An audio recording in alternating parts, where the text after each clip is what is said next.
Grosso modo, une tête de bassin versant, c'est la partie la plus amont de ce qu'on appelle le chevelu. Ici, on est vraiment en tête haute de bassin versant, c'est-à-dire que le ruisseau qu'on a derrière, c'est la section qui se trouve vraiment entre la source. Du coup, c'est une forme de résurgence, vu qu'on est dans un massif de type karstique, et la confluence avec un autre ruisseau, quoi. Donc une pente souvent qui est très, très forte, plus ou moins forte, mais en général assez forte, et un lit mineur qui est rompu de petites cascades et de parties courantes assez vives. Pour moi, tête de bassin versant, c'est les endroits où les cours d'eau prennent naissance, où il y a les sources des cours d'eau. C'est souvent des secteurs où il y a du relief, où il y a des petits cours d'eau qui naissent, qui se forment, qui se rejoignent pour former des cours d'eau un peu plus importants. Des régions, je pense, plutôt occupées par l'élevage, du coup, notamment du fait du relief. La présence de zones humides également, et des cours d'eau du coup plutôt de bonne qualité, avec des eaux assez fraîches qui abritent des espèces remarquables. C'est vraiment l'origine des rivières.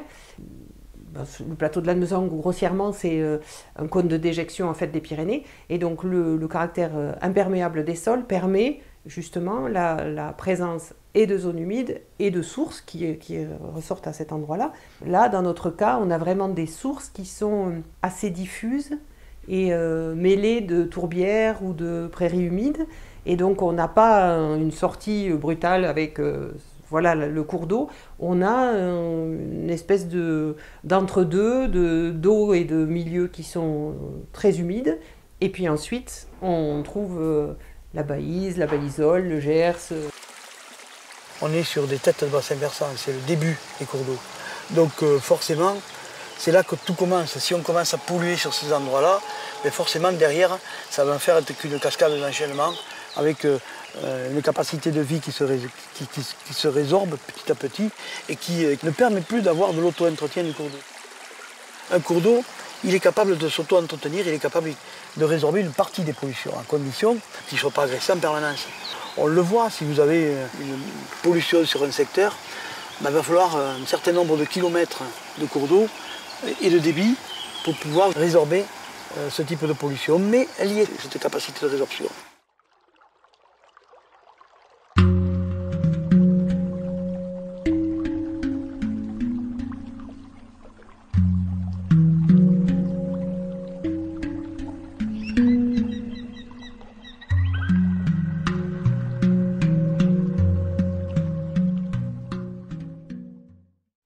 Donc notre territoire d'intervention, c'est le bassin versant du Célé. C'est un territoire naturel qui est délimité plutôt par le relief et par l'écoulement des eaux. Il est à cheval du coup sur deux régions administratives. Auvergne-Rhône-Alpes plutôt sur la partie amont, c'est là où le Célé et la Rance, son principal affluent, prennent leur source. Et la région Occitanie plutôt sur l'aval. Là, on est dans le Ségala-Lautois et c'est une région qui est vraiment à la frontière entre ces deux régions administratives, qui est proche de la châtaigneraie cantalienne, donc le Cantal en Auvergne-Rhône-Alpes. Et le Ségala-Lautois n'est séparé du Cantal que par un cours d'eau, le Vayre. Au niveau peut-être occupation de l'espace, à la fois par le relief, par le climat, mais aussi par le type de sol.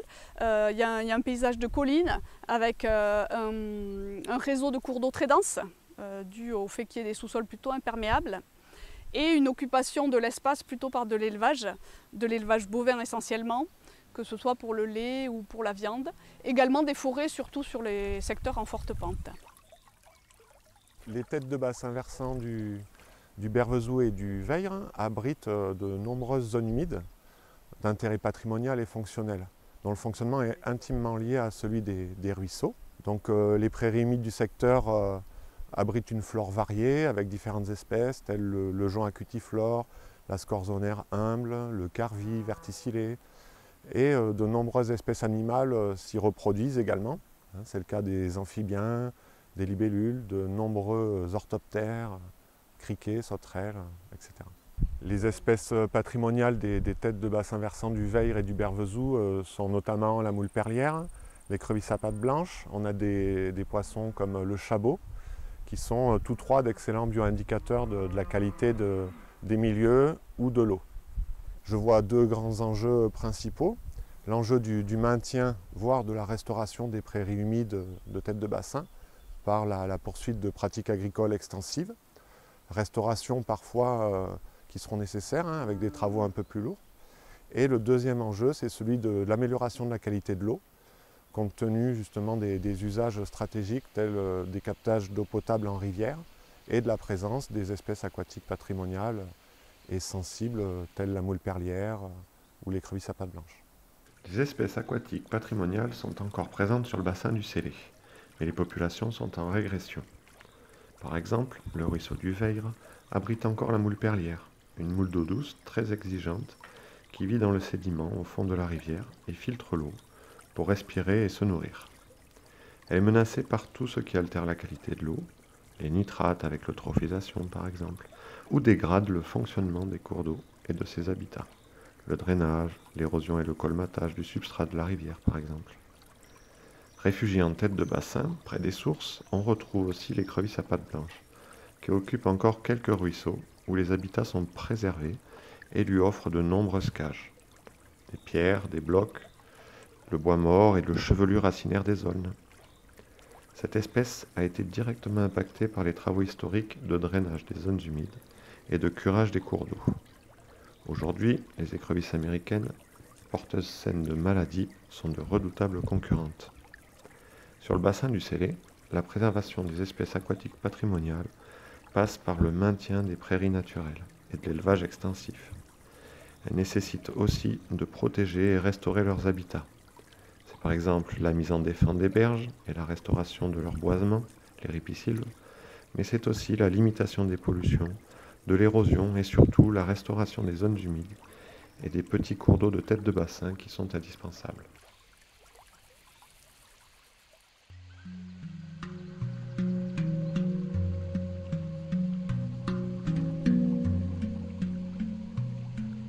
Je suis ingénieure territoriale au syndicat mixte Célé-Lot-Médian. C'est une collectivité territoriale qui a une compétence obligatoire que l'on appelle GEMAPI, qui est obligatoire depuis janvier 2019 et qui veut dire gestion des milieux aquatiques et prévention des inondations. Mais elle a aussi des compétences complémentaires sur une partie de son territoire. Et moi, justement, je travaille plutôt sur ces compétences complémentaires. J'anime des programmes territoriaux qui visent à améliorer la qualité de l'eau et à préserver la ressource en eau. Donc notre collectivité, et même avant qu'elle existe, il y avait une association œuvre depuis 2005 environ et propose des programmes agro-environnementaux aux agriculteurs depuis 2005. Ces programmes agro-environnementaux ont d'abord porté essentiellement sur la pollution bactériologique de l'eau. Donc on a notamment beaucoup travaillé sur la gestion des effluents d'élevage, que ce soit près des bâtiments sur les conditions de stockage ou que ce soit l'épandage des effluents. Et on a travaillé aussi beaucoup, comme ici sur cette exploitation, sur l'aménagement de l'abreuvement des animaux pour essayer d'éviter que les animaux piétinent dans les rivières et dégradent les rivières et de clôturer les bords de cours d'eau et d'aménager des points d'abreuvement.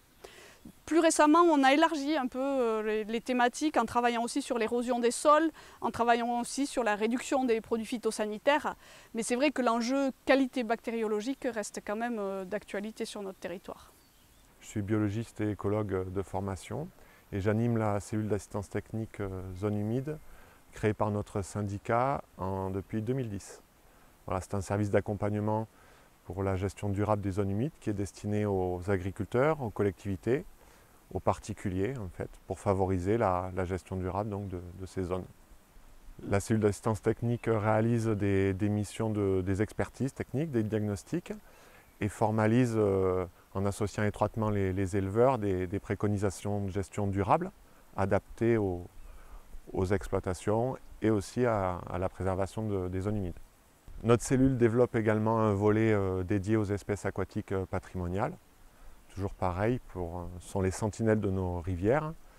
Et compte tenu des enjeux eau potable, on a une convergence d'enjeux qui nous pousse à préserver nos petits ruisseaux de tête de bassin. Donc la cellule d'assistance technique zone humide du syndicat propose des expertises et des diagnostics gratuits aux agriculteurs notamment. L'adhésion à la cellule est volontaire et permet aux éleveurs de bénéficier d'aides financières par exemple pour faire des projets de préservation des ruisseaux, des zones humides avec les clôtures, les points d'abreuvement comme on a vu, mais également de la restauration, de la création de mares. Ponctuellement, l'adhésion à la cellule zone humide permet également de bénéficier de mesures agri-environnementales et climatiques qui consistent en la mise en œuvre de cahiers des charges précis avec les éleveurs pour la gestion de ces espaces. Aujourd'hui, la cellule d'assistance technique zone humide du Célé compte 120 adhérents, principalement des éleveurs, qui préservent 255 hectares de zones humides. Les enjeux liés au changement climatique, ça peut être la ressource en eau au niveau quantitatif. En effet, il n'y aura pas forcément moins de pluie, mais les pluies seront réparties différemment, c'est-à-dire probablement plus d'eau en hiver et moins d'eau en été, donc un risque de manque d'eau en été, donc des cours d'eau qui peut-être parfois même ne s'écouleront plus. Donc il y a cet enjeu quantitatif très fort qui peut influencer aussi la qualité de l'eau, parce que s'il y a peu d'eau dans les cours d'eau, la moindre pollution peut être, avoir un impact plus fort sur les milieux, quoi. Le projet qui a été réalisé au niveau du site du Roc de la France est plutôt celui de la restauration d'un cours d'eau par la suppression d'un plan d'eau qui était en travers du cours d'eau. Ce projet a permis la renaturation complète du ruisseau et la restauration d'une zone humide de pratiquement 1 hectare en amont de secteurs sensibles à espèces patrimoniales et en amont du captage d'eau potable implanté sur le Bervezou. Le projet était directement lié au rétablissement de la continuité écologique sur ce cours d'eau, puisqu'il y avait un obstacle totalement infranchissable pour les truites par exemple. Et c'est un projet qui concourt également à l'adaptation au changement climatique, puisqu'il permettra une meilleure rétention d'eau, un meilleur ralentissement du ruissellement et un meilleur soutien d'étiage finalement joué par les zones humides sur le ruisseau.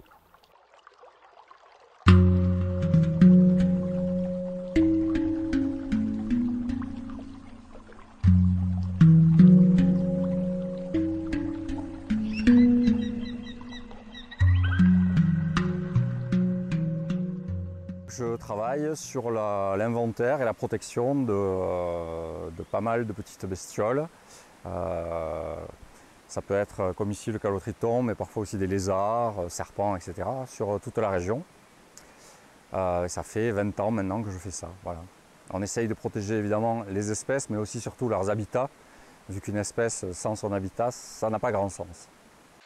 Pour le faire dans l'ordre, ce ruisseau va se jeter dans la Gailleste, qui elle-même va se jeter dans la Dour. Et ici, on est sur une station historique du calotriton des Pyrénées, puisque ça a été, si ma mémoire est bonne sur le versant français, la première station répertoriée en dessous de 1000 mètres d'altitude, à l'époque par Raymond Despax, qui était un chercheur toulousain.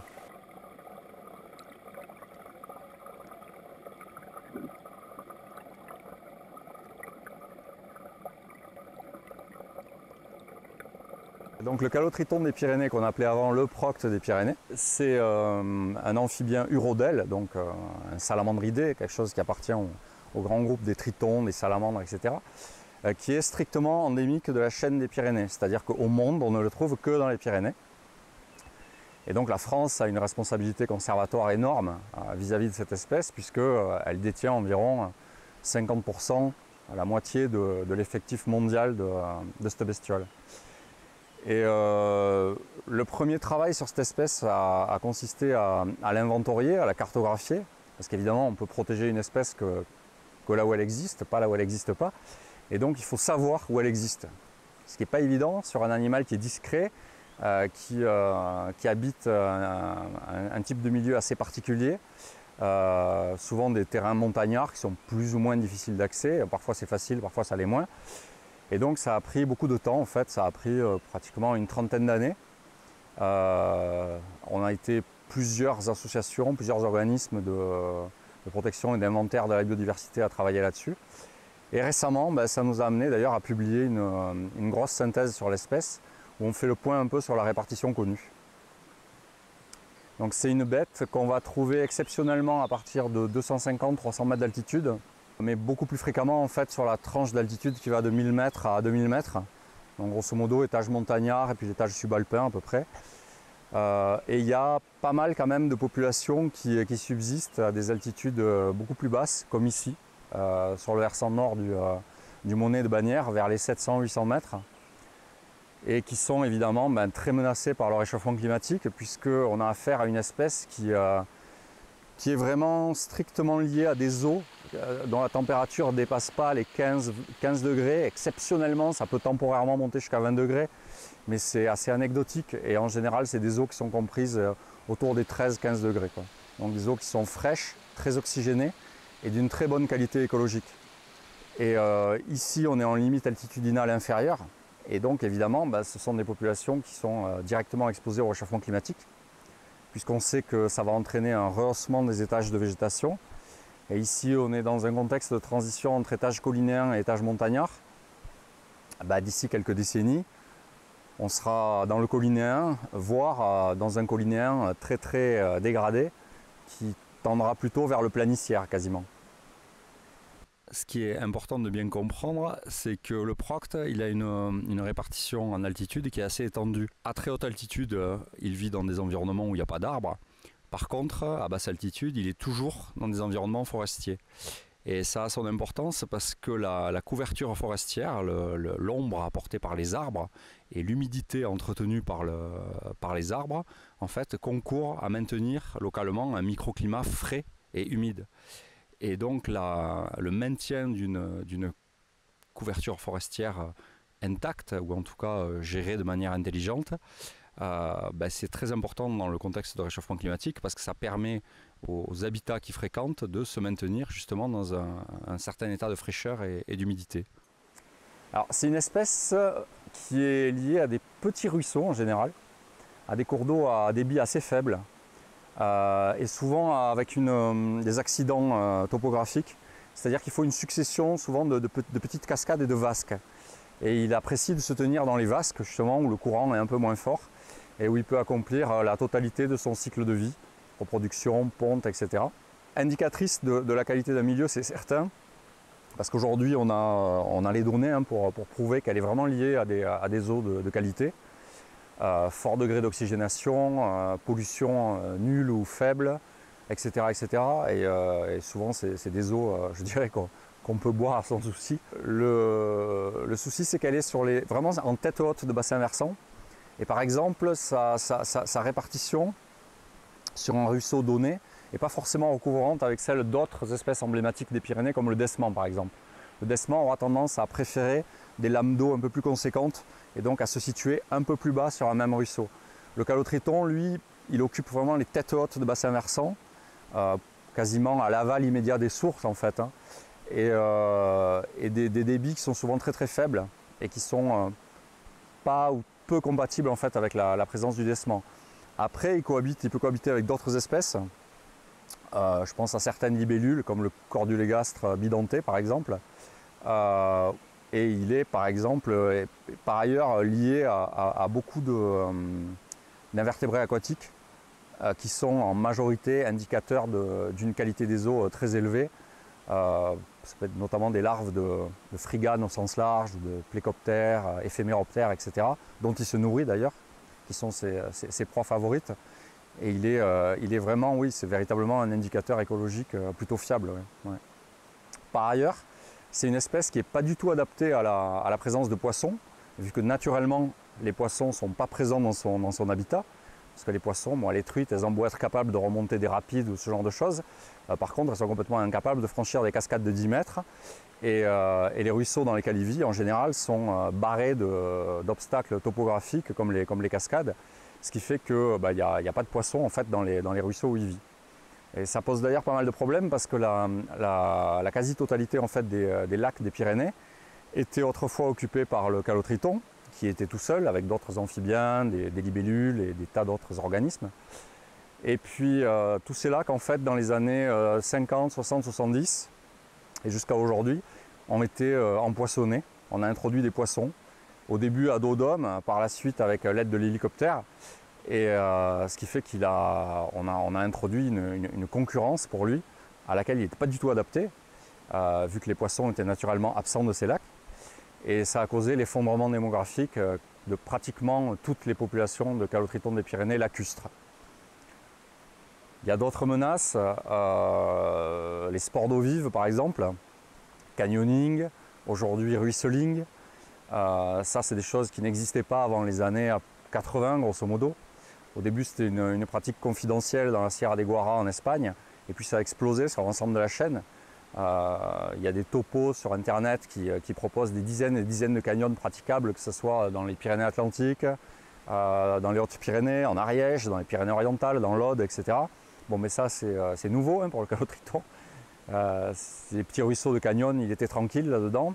Quand c'est fréquenté par des dizaines et des dizaines de personnes plusieurs fois par semaine, bon, ça peut poser problème. Il y a des publications hein, qui mettent en évidence le type de perturbation que ça peut engendrer. Après, il y a l'exploitation forestière. Ça aussi, c'est pareil. Jusqu'aux années 50-60, il n'y avait pas toutes les pistes forestières qu'il y a aujourd'hui dans les massifs, notamment du front nord pyrénéen. Et aujourd'hui, les populations de calotritons, les ruisseaux où vit le calotriton sont très souvent franchis par des pistes forestières qui, en règle générale, respectent le milieu aquatique. Hein. C'est des franchissements qui sont assez propres, qui sont faits, on va dire, dans les règles de l'art. Mais ce n'est pas toujours le cas, malheureusement. Et on assiste encore à des franchissements qui sont tout à fait hors la loi et tout à fait contraires, en fait, au code forestier et à la loi sur l'eau, en fait. Une microcentrale, oui, tout à fait. C'est quelque chose qui a tendance à se multiplier. Ça peut impacter aussi. Même si dans la plupart des cas, les études d'impact, quand même, jouent le jeu et respectent les règles du jeu. Il peut y avoir quand même des petites tentatives de passer outre. Après, la pollution, bien sûr. Quand il y a des routes fréquentées, type route d'accès à des stations de ski ou à des sites touristiques, il peut y avoir un apport de polluants, hydrocarbures, les sels de déneigement, etc. etc. Mais la grosse menace, je dirais, qui pour l'espèce actuellement, c'est le réchauffement climatique. Et dans ce contexte global de réchauffement climatique, qui est adverse pour l'espèce, n'importe quelle atteinte localement démultiplie les effets en fait. C'est pour ça qu'il faut veiller à ce que les habitats restent en bon état à échelle du massif ou à échelle de la tête de bassin versant. Parce qu'on sait très bien qu'un écosystème en bon état, c'est un écosystème qui a on va dire, une immunorésistance très supérieure aux changements environnementaux d'ordre plus global, quoi. Donc cet animal, il a des particularités écologiques assez marquées, hein, mais il a des traits de vie, des caractéristiques biologiques qui sont aussi très particulières. C'est un animal en fait qui est assez peu producteur de jeunes et d'œufs et qui compense ça par une forte longévité. Ces stratégies qui sont partagées par d'autres animaux endémiques des Pyrénées, comme par exemple les lézards des Pyrénées d'ailleurs. Et cette faible productivité en fait, elle entraîne une vulnérabilité potentielle au moindre déséquilibre démographique. C'est-à-dire que par exemple, la moindre introduction de poissons qui ferait que les larves sont prédatées, ça assure une rupture dans le renouvellement générationnel. Et après quelques années, on va se retrouver avec une génération d'adultes manquantes. Et donc un trou, un creux démographique qui à la longue, si ça se répète, peut entraîner de vrais problèmes de renouvellement populationnel et d'extinction. On a des cas d'extinction avérée ou de calotritons, notamment dans des lacs où des poissons ont été introduits.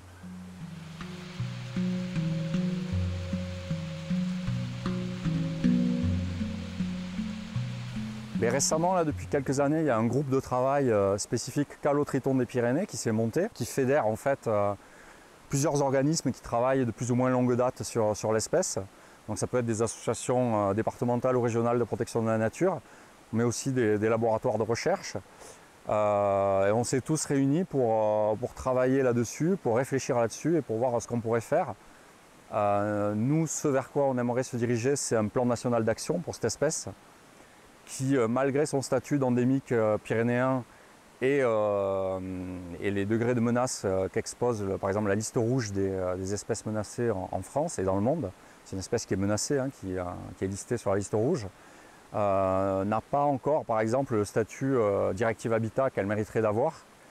Et donc aujourd'hui, elle n'est pas forcément intégrée au réseau Natura 2000. Et nous, on aimerait beaucoup que ce soit le cas parce qu'elle est quand même, c'est un patrimoine biologique qui est unique.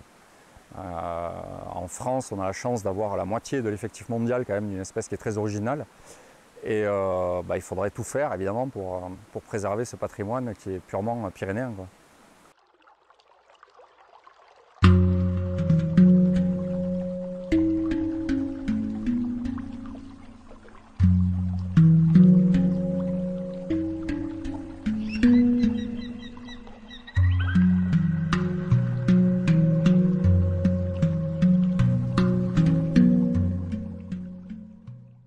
La cellule d'assistance technique zone humide Pyrénées centrales, donc qui a pour but de préserver les zones humides sur le territoire et de donner des conseils et des expertises à un réseau de propriétaires ou de gestionnaires de zones humides. Donc ici on est sur la tourbière de Cugueron, donc c'est une tourbière qui a plus de 5000 ans, donc qui a retenu 5000 ans de carbone. La mairie de Cugueron est adhérente à la 4ZH et c'est aussi une zone qui est intégrée dans le programme Le Lannemezan de l'eau sur un plateau qui va bénéficier de restauration dans les 4 années à venir. Donc c'est une tourbière qui est bornée par un petit cours d'eau qui s'appelle le Lavette de Derrière. Et du coup il y a c'est un ensemble de zones humides et il y a d'autres tourbières qui se situent plus dans le milieu forestier derrière. Et il y a de nombreuses espèces qu'on peut retrouver sur cet ensemble. Donc, la Drosera intermedia, on a de la Nartessie des marais, on a aussi le damier de la Sucisse, donc qui est un papillon protégé qui a comme plante hôte la Sucisse des prés et qu'on retrouve aussi dans les milieux de zones humides et il y en a beaucoup sur ce milieu-là. Donc cette zone est entretenue par du pâturage grâce aux troupeaux de la Rémip. Donc il y a des chevaux bartés qui viennent temporairement pour entretenir la zone. Et il y a également des boucs qui sont mis en ce moment pour voir l'effet du pâturage des boucs pour maintenir aussi la tourbière en bon état. La loutre, elle est présente ici sur pas mal de petits cours d'eau et même des cours d'eau un peu plus importants comme la Garonne. Donc elle avait disparu, ou presque disparu il y a quelques dizaines d'années, mais elle avait retrouvé refuge en Espagne. Et depuis quelque temps, on la revoit qui recolonise tous ces cours d'eau et qui remonte petit à petit vers le nord. Et là, on l'a observé jusqu'à assez loin, jusqu'à Boulogne par exemple. Alors du coup, la loutre, elle est assez difficile à voir, elle est assez furtive. Et pour la détecter, on utilise les éprènes, donc c'est ces excréments qu'on retrouve souvent sous les ponts par exemple. Et c'est comme ça qu'on arrive à essayer d'évaluer où elle se trouve et où est-ce qu'elle a recolonisé certains cours d'eau. Et donc la loutre, on l'a détectée ici, donc à côté de la tourbière de Cugueron, sur le Lavette de Derrière. Récemment, on a trouvé quelques épreintes. Parmi les diverses zones humides sur lesquelles on travaille, il est vrai que les tourbières ont un statut un peu particulier. Donc les tourbières, elles se forment, alors on en a géographiquement parlant un maximum dans tout le nord de l'Europe, le nord de la Russie, dans les surfaces un peu polaires. Et ici, quand on arrive dans les Pyrénées, en fait on est presque en limite d'air des tourbières et elles se retrouvent soit en altitude sur la chaîne, soit quelques-unes autour du lac de Lourdes, à Barbazan, autour du lac de Saint-Pé, enfin des endroits qui sont des lacs glaciaires.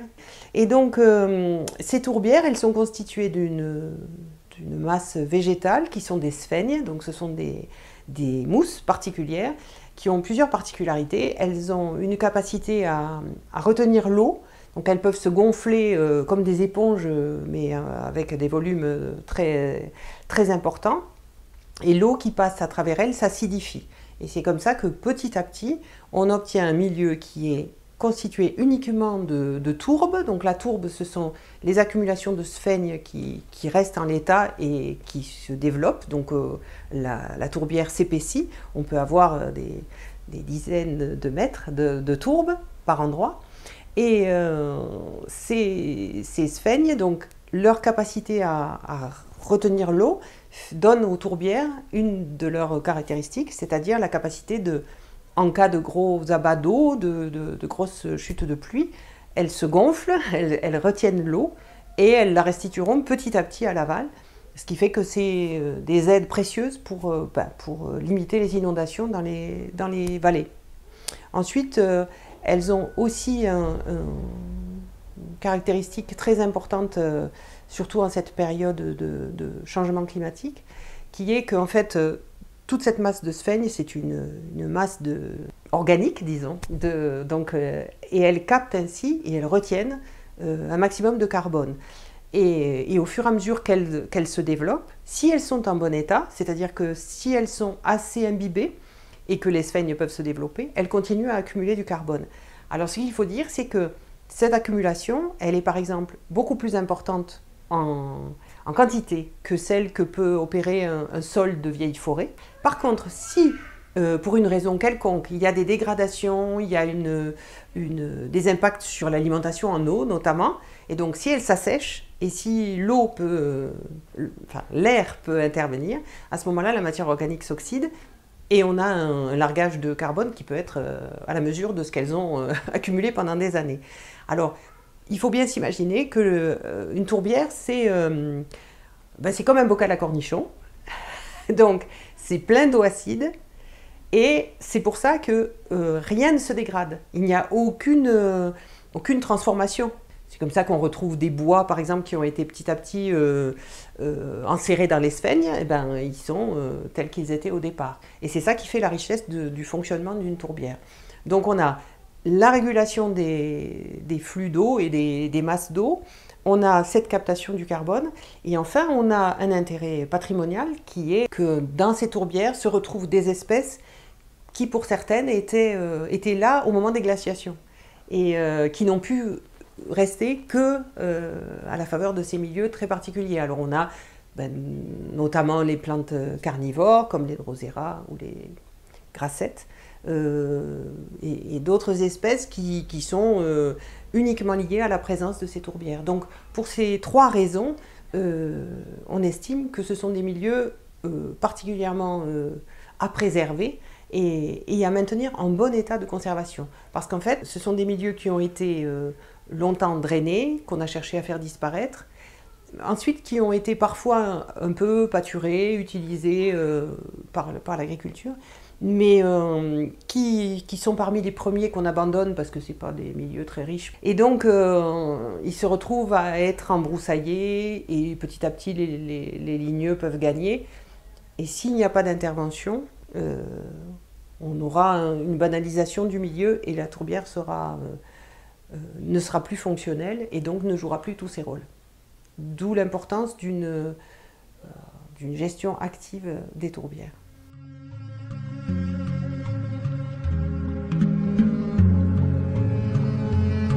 La commune de Melle a adhéré à la 4ZH depuis déjà quelques années. Et dans ce cadre-là, on a étudié le plateau d'Ulce et les tourbières du plateau d'Ulce qu'on connaissait de longue date parce que la REMIP est localisée ici depuis plusieurs années et donc c'est un territoire qu'on connaît. Donc le plateau d'Ulce, c'est un vaste plateau qui se situe aux alentours de 2000 mètres d'altitude. Donc on y accède par la Batche de Melle et la vallée de Melle. Et il est surtout intéressant pour sa diversité en fait, de milieux humides. Donc on a à la fois des landes humides subalpines, des landes à Rodot, des landes à Calune, des landes à Camarine, qui est une toute petite plante, des landes à l'Oiselleria, et puis des tourbières, des podzines et un étang, qui est un peu le phare de cette zone, puisqu'il abrite des isoètes, Isoetes echinospora, qui est une espèce rare et qui a besoin pour se maintenir d'une grande pureté de l'eau. Qui est donc une toute petite plante, qui est une espèce protégée, pas du tout, on va dire, on la remarque pas du tout, elle vit dans l'étang, tant qu'il y a de la lumière sur les bords d'étang. Ensuite, on a, côté faune, on a du lézard vivipare, de la leucorrhine douteuse, différents types de libellules. Et ensuite, on a des oiseaux qui... alors, on a à la fois les oiseaux classiques, un peu les lagopèdes, les grands rapaces, qui survolent la zone. Et on a de façon plus étonnante certaines espèces de plaines qu'on retrouve là-haut parce cet oiseau retrouve des milieux ouverts qui lui conviennent. C'est essentiellement l'ensemble de ces divers milieux humides combinés à une faune relativement riche qui ont fait de ce plateau d'Ulce un milieu très important. Alors, c'est un milieu qui a été anthropisé de très longue date, puisqu'il existe une mine de blende, donc de sulfure de zinc, qui est sur le plateau. Et on pense qu'elle a été déjà en fonctionnement au XVIIe siècle. Donc voilà, c'est un milieu qui de tout temps a connu des passages d'humains. Et aujourd'hui, on a le GR10 qui le traverse, qui est bien fréquenté sur cette portion, puisqu'après on rejoint l'Ariège et l'étang d'Arin. Et on a aussi, qui contribue à entretenir ce patrimoine, on a du pâturage, donc le groupement pastoral de Crabère, qui est basé à Melle, monte ses brebis sur ce site, et il y a une cabane pastorale, et chaque année les brebis montent et permettent aussi de maintenir ce milieu ouvert. Et ensuite, on avait été alerté par un piétinement, le piétinement de certaines zones humides à cause du GR10. On avait des randonneurs qui pataugeaient un peu. Donc il y a eu un programme qui a été monté dans le cadre du Live Tourbière, et il y a maintenant des pontons depuis 1997 qui permettent d'éviter des piétinements trop importants et puis des créations d'ornières qui draineraient en quelque sorte certaines zones humides. Tout le monde a été content puisque les randonneurs passaient à pied sec et nous, on préservait les zones humides. Le fait que ce soit un site Natura 2000 permet notamment de proposer des mesures de gestion, que ce soit des mesures agricoles ou non agricoles. Et donc sur ce plateau d'Ulce, on a à la fois le groupement pastoral qui est engagé dans une mesure agro-environnementale et climatique pour avoir une gestion pastorale compatible avec le maintien des zones humides. Et donc on travaille là-dessus sur la charge pastorale, le calendrier de pâturage. Voilà, c'est les deux éléments sur lesquels on peut jouer. Et donc nous, en tant qu'AREMIP et au titre de l'animation Natura, on accompagne cette mise en œuvre de MAEC. Et ensuite, il y a possibilité aussi donc de signer des contrats Natura qui permettent de réaliser des travaux pour améliorer l'état de conservation des milieux. Ce plateau d'Ulce, outre le fait qu'il appartienne à un site Natura 2000, a été classé tout récemment par le conseil départemental de la Haute-Garonne au titre du conservatoire départemental des zones humides. Ce sont des mesures qui vont permettre encore mieux de gérer au mieux et de préserver de toutes les menaces qui pourraient exister sur ce secteur. Donc globalement, les zones humides en général, donc outre les tourbières mais aussi les prairies humides, les landes, ce sont des milieux qui ont qu'on a cherché à faire disparaître. Donc soit par des drainages, soit en les intensifiant, soit en cumulant le drainage plus la mise en culture. Notamment sur le plateau de Lannemezan sur lequel on travaille, c'est un plateau qui, sur le cadastre de Cassini, donc, est une vaste lande. Et à l'heure actuelle, si vous allez sur le plateau de Lannemezan, si vous arrivez à trouver une parcelle en lande, vous serez heureux. Et donc, ce sont des zones qui ont vraiment souffert de l'aménagement du territoire, disons. Alors, à l'heure actuelle, on a des menaces un peu qui persistent. On peut parler avant tout de tout ce qui est projet d'aménagement, projet routier, les autoroutes, l'autoroute qui va comme ça jusqu'à la côte atlantique. Elle a traversé, elle a pris en écharpe toutes les zones humides de la commune de Cap-Verne.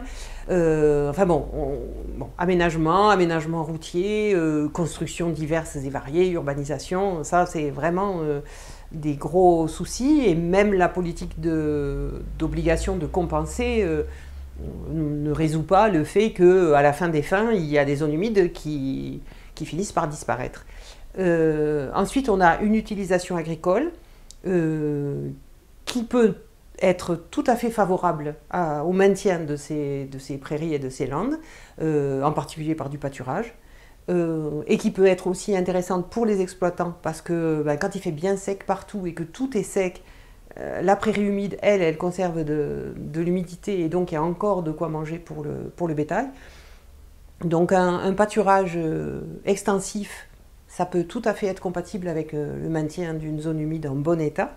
Mais par contre, on a les deux extrêmes qui ne sont pas bonnes, disons, pour la gestion des zones humides. Donc on a une intensification, si on met trop de bêtes, si on arrive au surpâturage, là ça va poser des problèmes pour le maintien même de la zone humide. Et à l'autre extrémité, on a l'abandon, parce que ce sont des milieux qui des fois sont un petit peu... dans certaines conditions, ils peuvent être difficiles d'accès, il y a trop d'eau, à ce moment-là, on ne peut pas y rentrer pour faucher, on ne peut pas y rentrer avec les bêtes. Enfin bon, il y a différentes raisons qui font qu'elles peuvent être abandonnées, et donc là, elles s'embroussaillent et elles sont... Leur qualité, d'une part en termes d'espèces et de milieux, et aussi leur fonctionnalité diminue, et donc on n'a plus trop d'intérêt à avoir ces zones humides. Alors ce qu'on constate aussi plus récemment, notamment dans les Hautes-Pyrénées, ce sont de nombreux projets de fermes photovoltaïques qui s'installent sur des zones humides, parce qu'évidemment ce sont des milieux qui ne servent plus à grand monde, donc quand il y a des projets de ce type, c'est plus facile de récupérer ce genre de parcelle qu'une parcelle vraiment utilisée par un exploitant agricole. Et donc l'installation de panneaux photovoltaïques, même si c'est des énergies renouvelables, signe la fin de la zone humide qui est dessous.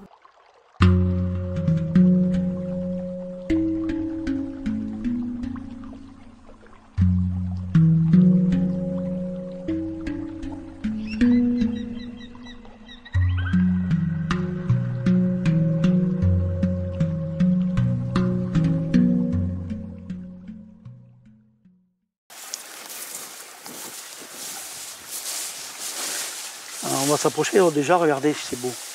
On a là des libellules.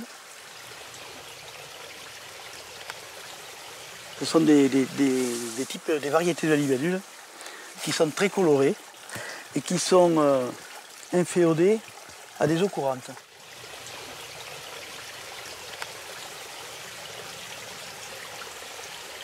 À une certaine époque, il y a eu une activité humaine importante, certainement que les gens venaient prendre l'eau, on va aller la voir. Donc c'était un lieu de vie relativement important. Et ça le reste. On va essayer d'aller cueillir un caillou pour voir. Ben voilà. C'est pas la peine d'aller faire une grande démonstration, regardez. Tout ça sont des insectes aquatiques. Dedans, on appelle ça en langage populaire des porte-bois.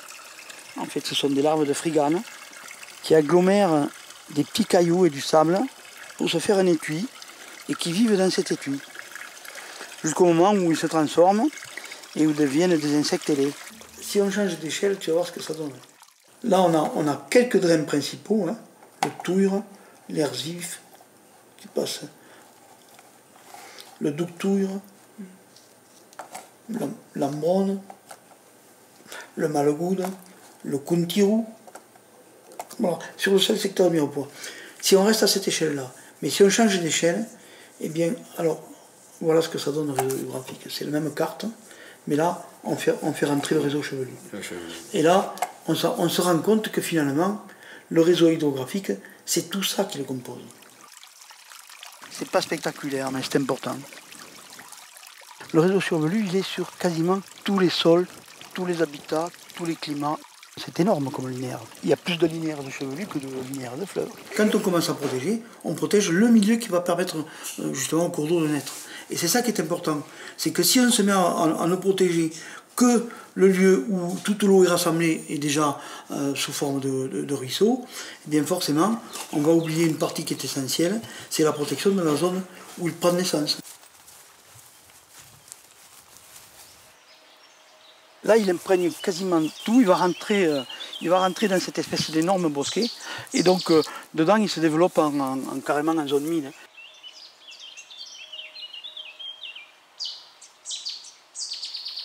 Malgré ce qu'on a pu penser pendant longtemps des zones humides comme étant des zones qui étaient relativement insalubres, aujourd'hui on fait l'inventaire des zones humides parce qu'on s'est rendu compte qu'effectivement, à la fois c'était des grands réservoirs de biodiversité et en même temps c'était des lieux qui étaient capables d'absorber une partie des grandes crues et en même temps de recharger les grandes nappes d'accompagnement. C'est un petit peu comme si la rivière respirait. Ce sont des respirations de rivière.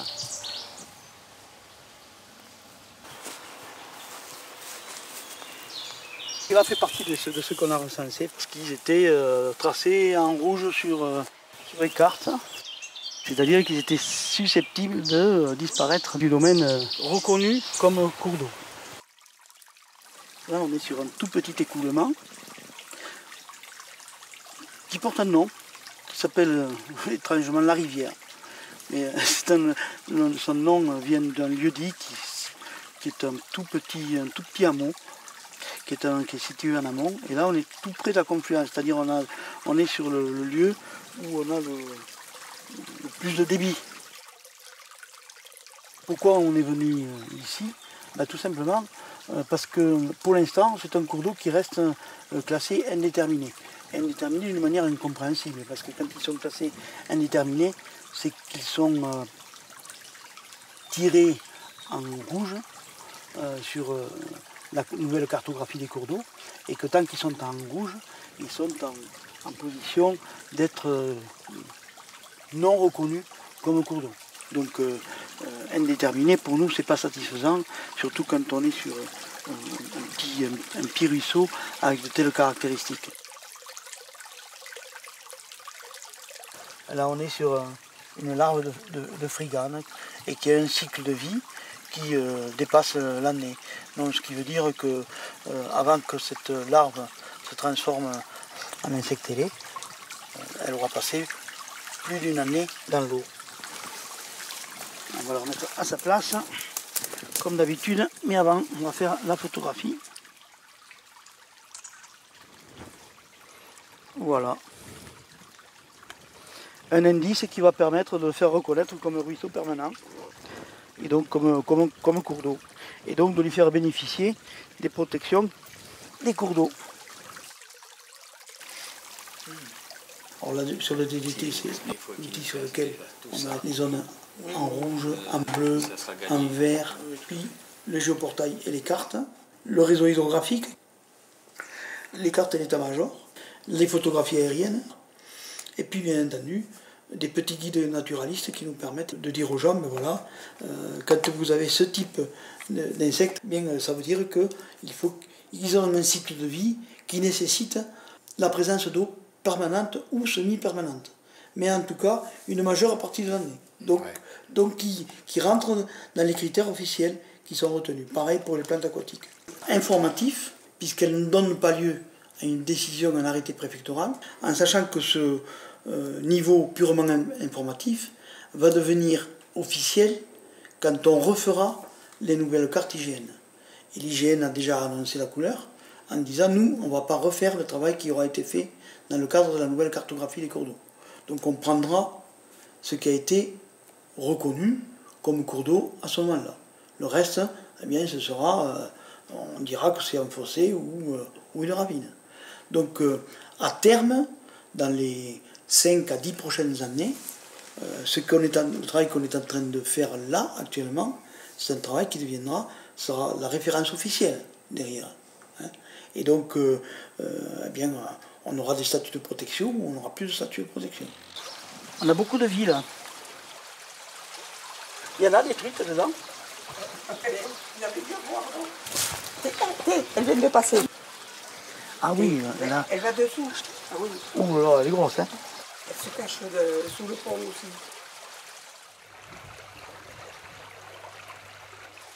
Même quand ils sont très très fortement anthropisés, on voit qu'il y a une capacité de résilience forte. La vie ne s'arrête pas parce qu'on a foutu du béton. Ce principe de continuité fait que si c'est un cours d'eau en amont, même s'il est complètement anthropisé, s'il est complètement chenalisé, eh bien ça reste un cours d'eau quand même. Donc on doit avoir la même préoccupation et la même législation qui s'applique sur ce type de parcours. Vraiment un territoire où c'est que c'est difficile, c'est sur la Basse-Ariège. Pourquoi? Parce qu'on est sur des lieux qui ont été déjà très fortement impactés. Hein. Ouais. Donc finalement, ils intéressent le plus grand monde, ces lieux-là. C'est un peu comme si tout était perdu. Et donc, ces lieux où tout est perdu, on se dit, bon, après tout, le mal est fait, on peut continuer à avoir de l'activité humaine à toute berzingue. Ben non, hein. C'est des lieux à reconquérir, justement. Tu vois là, ici, là, quand c'est passé en vert comme ça veut dire que c'est faussé. Que ça a été classé comme fossé, et non pas comme écoulement. Ce réseau hydrographique, on le voit, il a été en partie créé par l'homme, parce que effectivement, c'était la grande plaine agricole de l'Ariège qui a été énormément nourricière, c'est-à-dire qu'on y a mis les cultures et les cultures intensives, et où le réseau hydrographique a été terriblement modifié.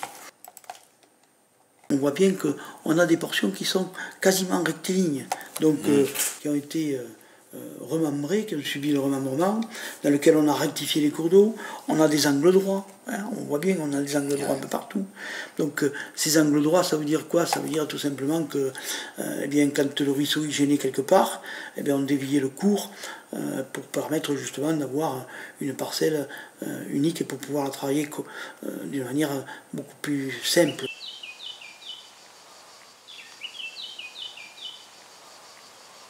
La tentation, ça a été d'en faire disparaître le maximum pour pouvoir récupérer de la surface où on fait pratiquement ce qu'on veut.